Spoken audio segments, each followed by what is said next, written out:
जो मौजू बात कुछ और करनी थी, लेकिन महात्मा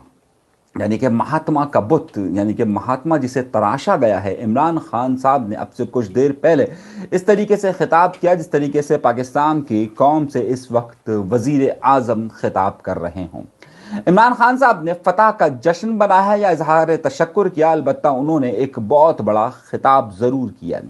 उस खिताब के अंदर उन्होंने ये कहा कि अगर अब वो वजीर आजम बन जाएंगे तो मुल्क तरक्की की राह पर गामजन हो जाएगा, और मुल्क जब तरक्की करेगा तो उसके लिए एक रास्ता है कि जहां से दौलत के अंबार आना शुरू हो जाएंगे। उन्होंने दौलत के अंबार और डॉलर्स आने की जो सबसे बड़ी बात की, उन्होंने कहा आईएमएफ की तरफ नहीं जाना पड़ेगा, जबकि आईएमएफ की तरफ वो खुद गए थे। उन्होंने जो सबसे बड़ा जरिया बताया कि जिसके जरिए पाकिस्तान में दौलत के अंबार आना शुरू हो जाएंगे और डॉलर की हर तरफ हरफेल होगी, एक बार फिर महात्मा ने जन्नत का एक ख्वाब दिखाया। वो जिस तरीके से हमेशा जन्नत का एक ख्वाब दिखाता है और हमेशा ये कहता है कि बस इस तरफ चलो, मेरे पीछे चलो, सब कुछ सही हो जाएगा, और उसकी सारी बात झूठ होती है। मगर इस बार उसने जो बात कही है वो बहुत ज़्यादा इंपॉर्टेंट है। उसने कहा कराची इतना बड़ा हो चुका है और कराची का इंफ्रास्ट्रक्चर इतना बड़ा हो चुका है कि अब ये ठीक नहीं हो सकता। यानी ठीक नहीं हो सकता, इसका मतलब है जो कराची के 3 करोड़ शहरी हैं वो अब इसी हालत में रहेंगे अगर महात्मा आ जाएगा। ये मैं नहीं कह रहा, महात्मा ने कहा है।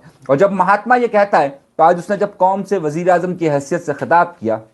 उसने कहा इसका सिर्फ एक तरीका है कि हमारे पास डॉलर ही डॉलर आ जाएंगे, कि कराची के पास जो कराची के जजायर हैं उन जजायर को फरोख्त कर दिया जाए और वहाँ पर एक हाउसिंग सोसाइटियाँ बनाई जाएं और उसे इन्वेस्टरों को दे दिया जाए और वहाँ पर एक नए शहर की बुनियाद रख दी जाए, जिसके बाद डॉलर्स ही डॉलर्स आएंगे और उसके बाद मुल्क तरक्की करना शुरू हो जाएगा। यानी कि इस वक्त महात्मा का प्रोग्राम, अब जो सबसे पहली प्रायोरिटी में प्रोग्राम होगा अगर महात्मा वजीर आजम बन जाता है, तो जो कराची के शहरियों को उम्मीद है, उनका खुद महात्मा का कहना यह है कि कराची का इंफ्रास्ट्रक्चर अब ठीक नहीं हो सकता है और अब उनकी जगह पर कराची के जजायर को इन्वेस्टर्स को बेच देना चाहिए,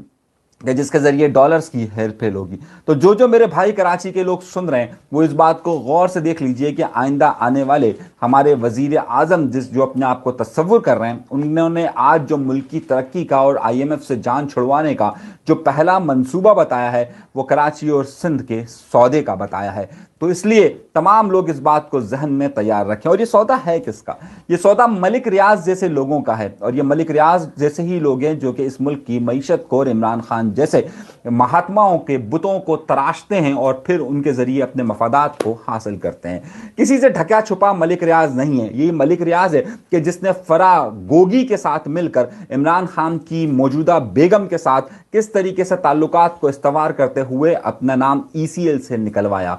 यही महात्मा की बीवी है कि जिसके जरिए फराह गोगी को इस्तेमाल करते हुए उन्होंने यूनिवर्सिटी की जगहें ली। ये महात्मा की ही बीवी और फिर फराह गोगी और मलिक रियाज का ही चक्कर था कि जिसके जरिए जब फराह गोगी पर हाथ रखा गया तो जिस जहाज से वो गई वो मलिक रियाज का ही जहाज था। और ये मलिक रियाज एक बार फिर सरगर्म है। और अब जबकि इस वक्त मौजूदा वजीर आला पंजाब परवेज इलाही साहब जब लाहौर से इस्लामाबाद इमरजेंसी हेल्प लेने के लिए गए तो वही वाला जहाज मलिक रियाज का इस्तेमाल हुआ जो कि फराह गोगी को इस मुल्क से भगाने के लिए इस्तेमाल हुआ था। अब सूरत हाल यहां पर यह आ रही है कि अगर इस सारी सूरत हाल को देखा जाए तो इस सारी सूरत हाल में इमरान खान साहब ने आज जो पूरी तकरीर की है, उन्होंने अपने उन माशी प्रोग्राम्स के बारे में बताया है कि और उन